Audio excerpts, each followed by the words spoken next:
जहां सुबह से ही घर में पूजा की तैयारियां चल रही होती हैं। दादी के कहने पर पूरे घरवाले पास के मंदिर में विशेष पूजा के लिए निकल जाते हैं। घर सुनसान हो जाता है और घर के एक कमरे में रजनी स्ट्रेचर पर बेहोशी की हालत। अगर आप लोग राध्या से प्यार करते हैं तो वीडियो को लाइक और सब्सक्राइब करके बेल आइकन को ऑल पर सेलेक्ट कर दे और कमेंट में आई सपोर्ट राध्या जरूर लिखे में पड़ी होती है। उसकी सांस ऑक्सीजन पाइप के सहारे चल रही होती है।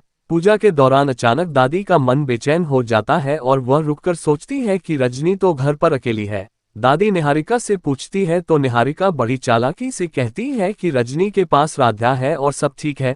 लेकिन दादी का दिल नहीं मानता और वह तुरंत फोन निकालकर प्रथम को कॉल करती है। उधर ऑफिस में मीटिंग के बीच बैठे प्रथम का फोन बजता है। दादी घबराए आवाज में कहती है, प्रथम बेटा तुम कहाँ हो? प्रथम जवाब देता है कि वह ऑफिस में है।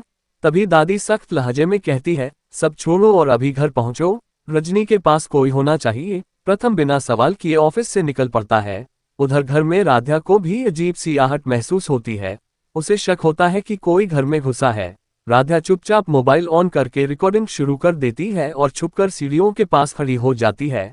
तभी एक नकाबपोश गुंडा दबे पांव कमरे में घुसता है जहां रजनी पड़ी होती है। वो इधर उधर देखता है और धीरे से रजनी की सांस वाली पाइप काटने लगता है। राध्या ये सब कांपते हाथों से रिकॉर्ड करती रहती है लेकिन शोर नहीं मचाती। कुछ ही देर में रजनी की हालत बिगड़ने लगती है। तभी बाहर से गाड़ी रुकने की आवाज आती है और प्रथम दौड़ता हुआ घर में घुसता है। रजनी को इस हालत में देखकर वह घबरा जाता है और चिल्लाता है।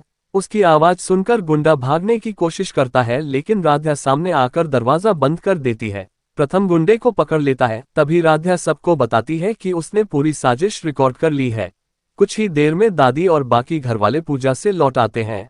माहौल देखकर सब सन्न रह जाते हैं। राध्या मोबाइल में वीडियो सबूत सबको दिखाती है जिसमें साफ दिखाई देता है कि गुंडा रजनी की जान लेने आया था। दादी रोते हुए रजनी के पास बैठ जाती है और कहती है, भगवान ने आज हमें बचा लिया। प्रथम तुरंत पुलिस को फोन करता है।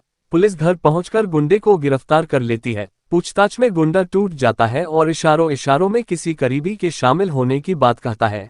ये सुनकर सब एक दूसरे का चेहरा देखने लगते हैं। निहारिका का चेहरा डर से पीला पड़ जाता है लेकिन वह ऊपर से अनजान बनने का नाटक करती है।